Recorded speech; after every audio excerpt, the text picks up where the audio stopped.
مولا علی کی ولادت کس شان سے ہوئی ہے؟ ولادت سے پہلے کی بات قاضی ثناء اللہ پانی پتی تفسیر مظہری میں فرماتے ہیں کہ مولا کائنات سیدنا علی المرتضیٰ شیر خدا کرم اللہ تعالی وجہ الکریم کو رب ذوالجلال نے یہ شان عطا فرمائی تھی کہ ابھی آپ پیدا بھی نہیں ہوئے تھے. عالم ارواح میں آدم علیہ السلام سے لے کر آخری امت تک جتنے لوگوں کو رب ذوالجلال ولایت دینے کا ارادہ فرما چکا تھا ان کی روحانی تربیت مولا کائنات پیدا ہونے سے پہلے فرما رہے تھے. ابھی شیر خدا پیدا ہی نہیں ہوئے, ابھی خود اس دنیا میں آئے نہیں, اور تربیت ان لوگوں کی کر رہے ہیں جو ولی اللہ ہیں. جو پیدا ہونے سے پہلے ولیوں کی تربیت کر رہا ہو اسے شیر خدا کہا جاتا ہے, اور جو پیدا ہونے سے پہلے اولیاء اللہ کی روحانی تربیت کر رہا ہو نہ جانے پیدا ہونے کے بعد حضور کی زبان سے گھٹی لینے کے بعد رب نے کیسا اعلیٰ مقام عطا فرمایا. اسی لیے تو آپ بیت اللہ میں پیدا ہوئے. آپ کی والدہ فرماتی ہیں میں بیت اللہ شریف کا طواف کر رہی تھی, حضرت فاطمہ بنت اسد. اور کے غم میں بھی اسی طرح لکھا ہوا ہے. علامہ سید حسنات احمد قادری اعلیٰ حضرت کے خلیفہ لکھتے ہیں کہ بیت اللہ شریف کا طواف آپ کر رہی تھی. دیگر سیرت کی کتب میں بھی لکھا ہے آپ طواف کر رہی تھی, اچانک آپ کو تکلیف محسوس ہوئی جو ماں کو ولادت کے وقت ہوتی ہے. آپ پریشان ہوئی کہ گھر جاؤں تو گھر دور ہے اور آس پاس کوئی پردے کی جگہ بھی نہیں ہے. کیسی ہے یہ سوچ رہی تھی, بیت اللہ کی دیوار پھٹ گئی. آج بھی وہاں کعبے کے دیوار میں نشان موجود ہے, رکن یمانی کے اس طرف جہاں وہ بیت اللہ شریف پھٹ گیا تھا, اور آواز آئی کہ اے سیدہ اندر تشریف لے آئیں. آپ اندر گئی اور 3 دن اندر رہیں اور مولا کائنات پیدا ہوئی. شیر خدا رضی اللہ تعالیٰ عنہ کی ولادت ہوئی, مولا کائنات پیدا ہوئے. آپ 3 دن کے بعد باہر آئیں تو پریشان تھی کہ 3 دن میں مولا کائنات نے آنکھیں نہیں کھولی. خوبصورت کتنے ہوں گے, چاند بھی شرما جائے. آپ خوش بھی ہیں اور باہر آئیں تو سامنے شام ہو رہی تھی, حضور تشریف لا رہے تھے. جناب ابو طالب بھی آ گئے.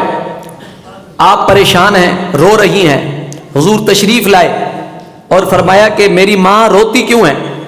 عرض کی کہ حضور اللہ تعالیٰ نے ایسا چاند جیسا بیٹا عطا فرمایا ہے, لیکن پریشانی یہ ہے کہ 3 دن ہو گئے آنکھ نہیں کھلی ہے.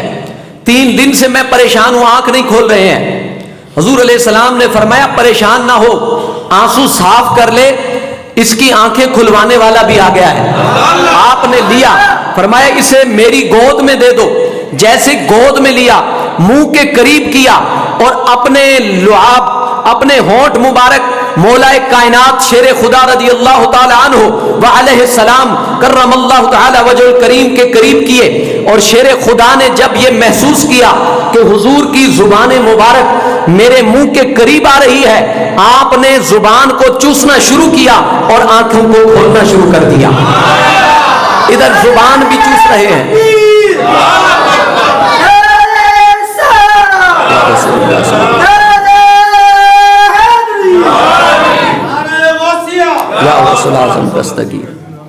ادھر آنکھیں بھی کھلی, ادھر زبان بھی چوسی.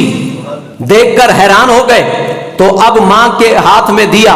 اس کے بعد سیدہ فاطمہ بنت اسد شیر خدا کی ماں کہتی ہیں کہ کچھ دن یہی ہوتا رہا کہ میں دودھ پلاتی تو نہ پیتے, پھر حضور آتے تو حضور زبان دیتے تو خاموش ہو جاتے, اور اسی وقت آنکھیں کھول کر دیکھتے رہتے.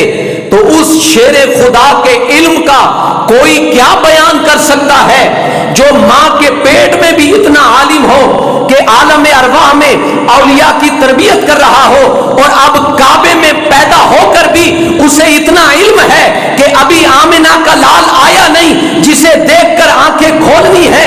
جب تک حضور پہنچ نہیں گئے اور حضور کی خوشبو محسوس نہیں کی تب تک شیر خدا نے آنکھ نہیں کھولی. جب حضور خدا نے آنکھ کھولی ہے۔